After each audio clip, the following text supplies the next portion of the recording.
함께 예배하는 모든 분들 가운데 이 말씀에 축복이 함께 하시기를 주님의 이름으로 축원합니다.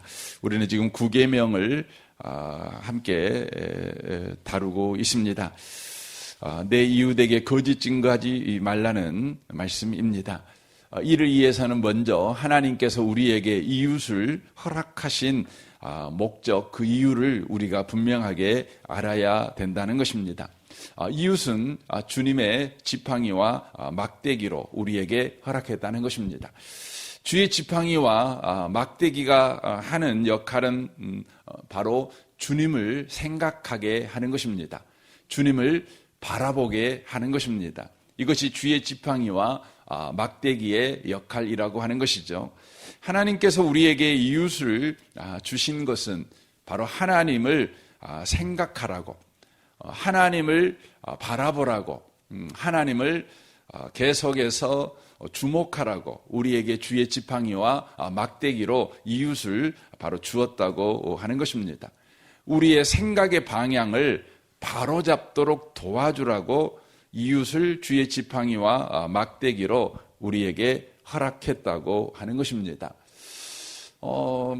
그렇다면 하나님은 주의 지팡이와 막대기로 주님을 생각하도록 하시기 위해서 구체적으로 어떻게 주의 지팡이와 막대기로 내 이웃을 바로 사용하시는 것입니까? 그것은 바로 사람은 믿을 수 없다는 것을 우리로 끊임없이 경험하게 만드신다는 것입니다. 이웃은 나를 변화시킬 수도 없고 나를 만족시킬 수도 없다는 것입니다. 반대로 내 이웃을 내가 변화시키거나 내가 만족시킬 수 없다는 것입니다. 그러니까 사람이라는 존재는 서로가 서로를 불쌍히 여기고 하나님께 내어 맡기라고 우리에게 이웃을 허락했다는 것입니다. 그러니까 남편은 아내를 하나님께 맡겨야 되고 남편은 또한 아내를 하나님께 맡겨야 합니다. 성경에 보면 아무것도 염려하지 말고 모든 일에 기도와 간구로 감사함으로 하나님께 아뢰라 이렇게 돼 있잖아요. 아무것도 염려하지 말아라. 거기에 그 아무것도 안에 누가 들어가겠습니까? 여러분, 남편에게는 아내가 들어가는 것입니다. 아내에게는 남편이 들어가는 것입니다. 여러분, 아내는 나에게 만족을 주는 대상이거나 또한 내가 만족을 줘야 될 대상이 아니라 바로 감사함으로 하나님께 아뢰야 될 기도 대상이라는 것입니다. 기도 제목이라는 것입니다. 하나님께 맡겨야 되는 바로 존재라는 것이죠. 그때 어떤 일이 벌어지죠? 모든 지각에 뛰어난 그리스도의 평강이 바로 우리에게 임하게 되는 겁니다. 여러분, 남편에게 언제 남편을 볼 때 평안이 우리에게 와요? 하나님께 맡길 때요. 언제 아내를 보고 있으면 마음에 평안이 옵니까? 하나님께 맡길 때요. 내가 고쳐보려고 애를 쓰고 내가 만족해 보려고 수고하는 일에 열심을 가지면 우리는요 만족을 못해요. 늘 어떤 일이 생기죠? 불안해요. 불만이 생겨요. 오늘 본문 말씀처럼 비판이 우리 가운데 생기는 것이죠. 그래서 남편을 보고 있으면 입이 앞으로 쭉 나오는 겁니다. 아내를 보고 있으면 뭔가 말을 하고 싶은 거예요. 뭔가 그냥 말을 하고 싶은 거죠. 그래서 고쳐주고 싶어요. 이거 잘못했다고, 저거 잘못했다고. 궁극적인 목적은 뭐죠? 남편을 무시하려고, 아내를 무시하려고 그런 건 아니에요. 남편을 도와주려고, 아내를 도와주려고, 남편이 좀 더 잘했으면 해서, 아내가 좀 더 잘했으면 해서 우리는 하는 것이죠. 그러니까 훌륭한 사람으로 고쳐내기 위해서 뭘 하는 겁니까? 아내에게, 남편에게 이렇게 비판을 하는 겁니다. 비판을 하는 것입니다. 남편이 잘하면 누가 이익을 보는 겁니까? 아내가 이익을 보잖아요. 아내가 잘하면 그 이익을 누가 보는 거죠? 남편이 보는 거죠. 그러니까 궁극적으로 비판을 하는 목적이 뭐냐면 당신이 조금만 더 잘하면 내가 더 행복할 건데, 당신이 조금만 더 변화된다면 누구한테 가서 사람들이 당신 결혼 잘했어, 당신 똑똑해, 이런 말을 들을 수 있을 텐데, 당신이 부족하니 내가 불행해요, 당신이 부족하니 내가 요즘 힘들어요, 당신이 부족하니 내가 요즘 고개를 못 들고 살겠어요, 이런 이야기가 되는 것입니다. 근본적으로 그 안에 바로 그것이 바로 있다고 하는 것입니다.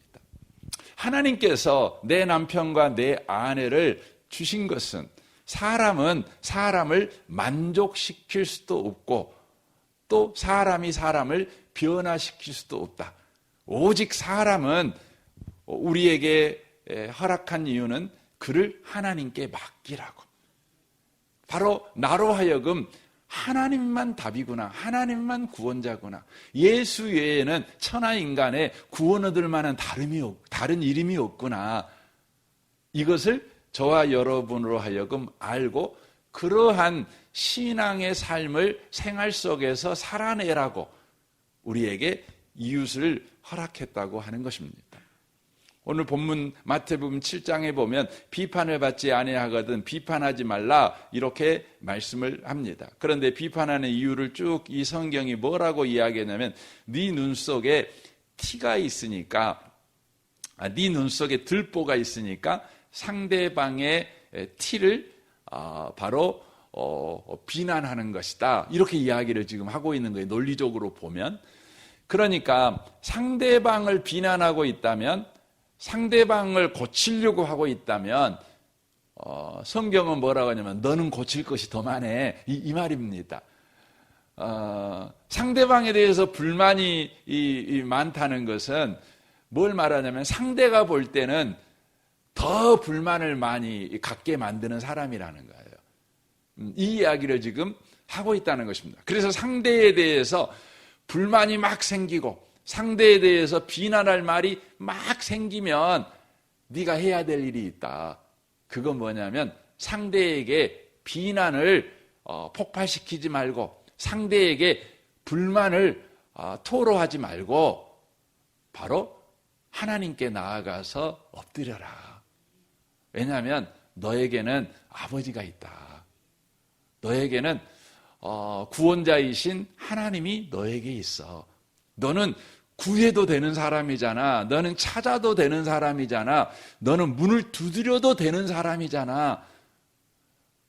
너는 하나님 앞에 구해도 되는 신분이야. 하나님 앞에 찾아도 되고 문을 두드려도 되는. 밤 12시에 가서 문을 두드려도 문이 열리는 신분을 가지고 있는 사람이 너야. 근데 너는 왜 네 인생을 되지도 않는, 불평하느라고 네 인생 허비하고 원망하느라고 네 인생 허비해, 이렇게 지금 말하는 거죠.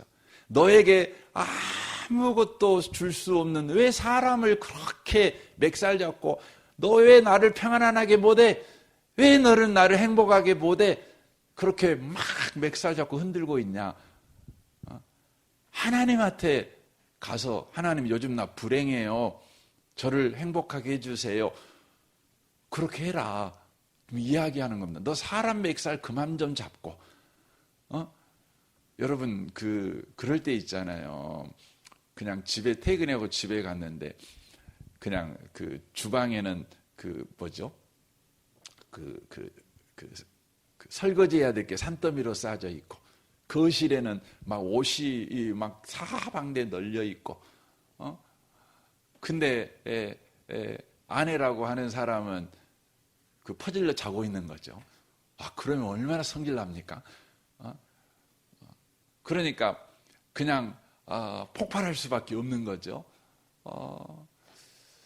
근데 성경은 뭐라고 말하냐면 너 사람 그만 괴롭혀.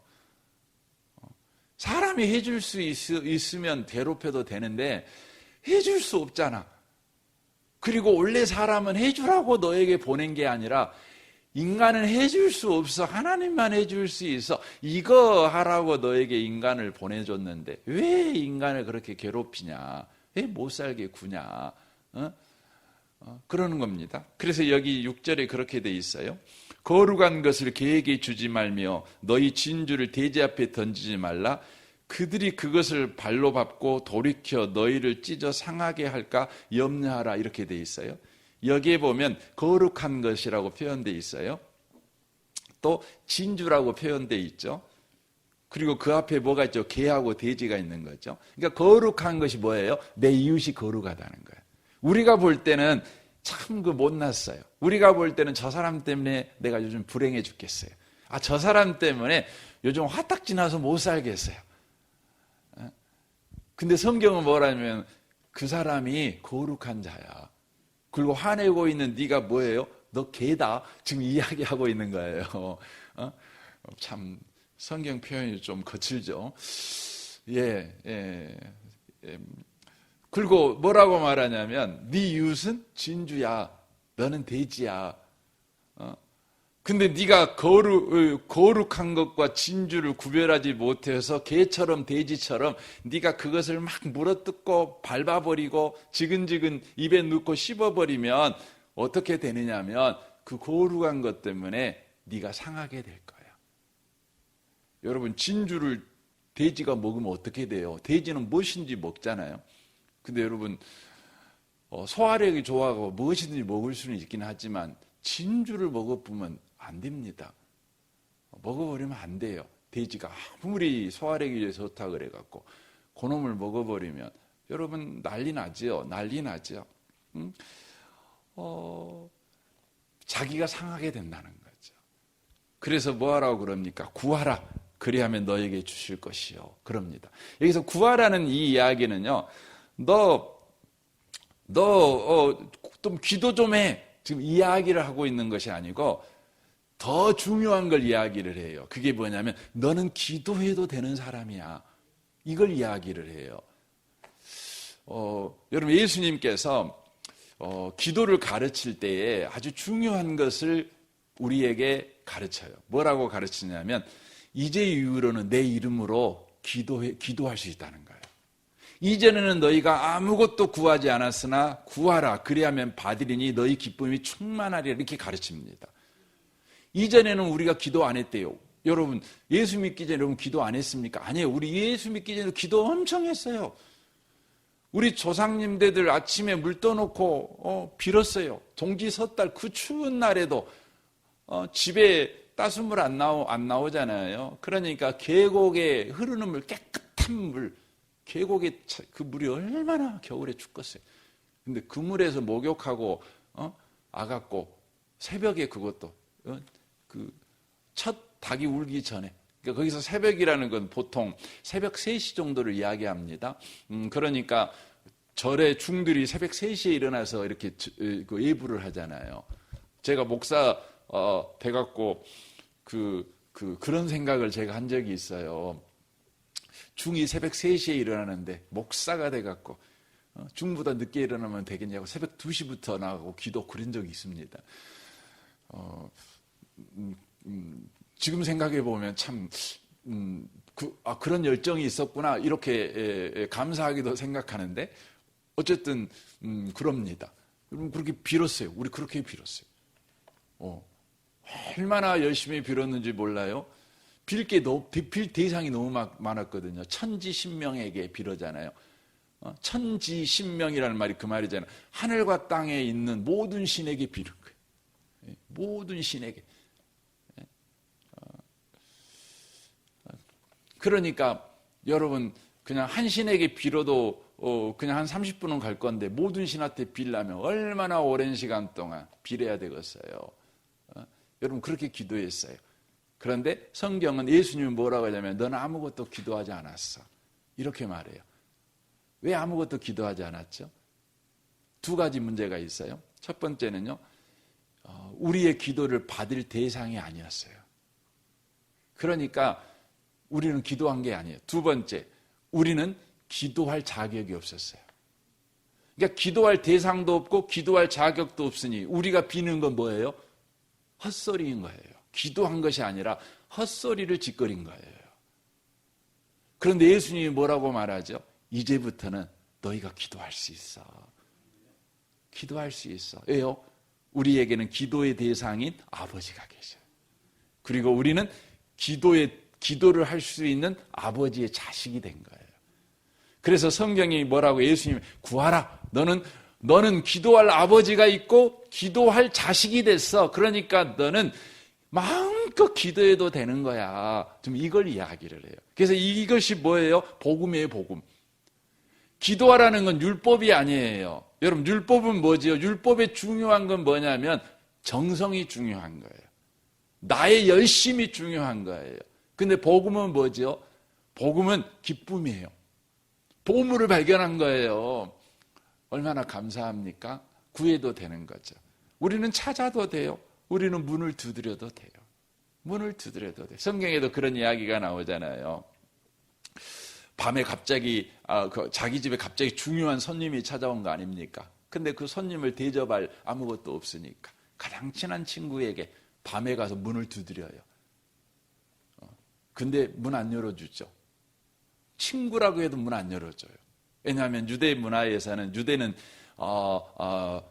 바로 그 유목민 문화잖아요. 유목민 문화에서는 밤에 찾아오는 건 다 도적들이에요. 그러니까 문 안 열어줘요. 안 열어줘요. 근데 오직 누구만 열어줘요? 자식은 열어줘요. 자식은 열어줘요. 그래서 여러분 그 성전의 문이 어디를 향해 열어져 있죠? 성전 문이 동서남북 어디에다가 성전의 문을 만들죠? 동쪽에 만든다. 동쪽에. 왜 동쪽에 만들까요? 여러분 창세기 보시면은요, 아담과 하와가 에덴 동안 어느 쪽으로 쫓겨났죠? 동쪽으로 쫓겨났어요. 그러니까 동쪽에 문이 있는 건 뭐예요? 죄인들이 언제나 돌아오도록, 자식이 언제나 돌아오도록 동쪽에가 문이 있는 거예요. 동쪽에가. 그래서 여러분, 아버지의 집에는 문이 항상 열려 있답니다. 자식들한테는. 그래서 문 두드려도 돼요. 열려 있어요. 그래서 아버지가 뭐라 그러죠? 자식에게 좋은 걸 줄 알거든. 하물며 하늘에 계신 너희 아버지께서, 그래, 하늘에 계신 너희 아버지라는 말은요, 하나님이 지금 하늘에 계신다 이 말이 아니라, 성경에서 하늘은 언제나 뭘 상징하냐면 우리의 통치를 말해요. 우리를 통치하고 계신 아버지, 우리와 함께 계신 아버지, 우리를 인도하시는 아버지, 우리에게 좋은 것 공급하고 계신 아버지, 이게 하늘에 계신 아버지란 뜻이에요. 하늘에 계신 아버지, 그러니까 우리는 대부분 이 하늘을 생각하잖아요. 하늘. 그래갖고 기도할 때도 하늘 쳐다보고 기도하고, 하늘에 하나님 계시고 나는 땅에 있으니까 하늘 땅에 있는 내가 하늘에 있는 하나님 앞에 기도해갖고 하늘에 계신 아버지가 내 기도 들으려니까, 듣게 하려니까 얼마나 우리가 그냥 목소리 높여서 애써서 기도해야 되나요? 하나님이, 내가 땅에서 엄청나게 기도 열심히 했는데 하나님이 하늘에 계셔가지고, 네가 엄청나게 기도한 것을 내가 하늘에서 보긴 했는데 너무 뭐라고 안 들리더라야. 뭔 말이냐? 이럴 가능성도 많잖아요. 근데 여기 하늘에 계신 너희 아버지라는 말은, 이 하늘이라는 말은 통치, 나라를 말하거든요. 통치. 우리를 다스리고 계신 하나님, 우리를 지금 인도하고 계신 하나님께, 너희 하늘에 계신 너희 아버지께 구하라. 지금 인도하고 있어요. 우리의 삶에 지금 눈동자처럼 우리를 보호하고 계신 아버지, 이 말이에요. 그 아버지께 구하라는 거예요. 우리에게 무관심한 아버지께 구하라는 말이 아니에요. 우리에게 관심 갖고 계셔. 그래서 하나님한테 기도하러 가면 놀라운 건요, 하나님을 우리는 언제나 어떤 하나님을 만나냐면 오른손을 등 뒤에 대고 계신 하나님을 우리는 만나요. 이렇게 우리를 보시면 등 뒤에 대고 계셔요. 왜 등 뒤에 손을 대고 계실까요?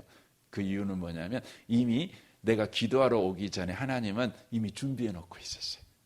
준비해 놓고 손 뒤에 딱 감추고 있는 거예요. 우리가 기도할 때 딱 내놓는 거죠. 이게 하나님과 우리와의 관계예요. 저는 이 아침에 오신 복 있는 성도님들이 이웃은 누구냐? 하나님께 맡겨야 되는 분이에요. 이웃에게 나를 변화시키세요. 나를 만족시키세요. 나를 지켜주세요. 나를 기쁘게 해주세요. 나를 웃게 만들어주세요. 이렇게 요구하라고 이웃을 보낸 것이 아니라 하나님께 맡기라고요. 하나님께. 저는 오늘 또 여러분의 하루가 여러분에게 보낸 이웃을 하나님께 맡기는 그런 복 있는 하루. 나에게는 아버지가 있다. 나는 구해도 되는 아버지의 자녀다. 이것을 경험해가는 또 누려가는 복 있는 하루가 되시기를 주님의 이름으로 축원합니다. 아멘. 우리 같이 기도하겠습니다. 오늘 말씀을 우리 생각하면서 이 아침에 기도했으면 좋겠습니다. 주님, 우리에게 이웃을 주셔서 감사합니다. 우리에게 아내와 남편 또 자녀들 또 일가 친척들 또 성도들 직장 동료들 주셔서 감사합니다. 다 하나님께 맡기라고 주신 분들인 줄 압니다. 주님, 그렇게 우리의 삶을 살아내게 하십시오. 이 아침에 특별히 여러분 가족 또 일가 친척들 또 직장 동료들 또 우리 성도들을 하나님께 맡기는 기도를 특별히 했으면 좋겠습니다. 우리 승찬마을과 정금마을 우리 장로님들 또 순장 순원들을 위해 기도해 주십시오. 내일 주일입니다. 주일 예배를 위해서 기도하시고 내일 주일 예배가 모두 다 은혜 받고 풍성히 은혜를 받는 시간 되고 한 영혼이라도 더 예수 믿는 구원의 역사가 일어나는 예배가 되게 해 주옵소서. 여러분 기도해 주십시오. 이 나라와 이 민족과 북한과 열방과 선교사님들을 위해 또 여러 교회들을 위해서도 여러분 기도해 주시면 좋겠습니다. 우리 좋으신 주님께 이 아침에 통성으로 구하겠습니다. 기도하겠습니다. 하나님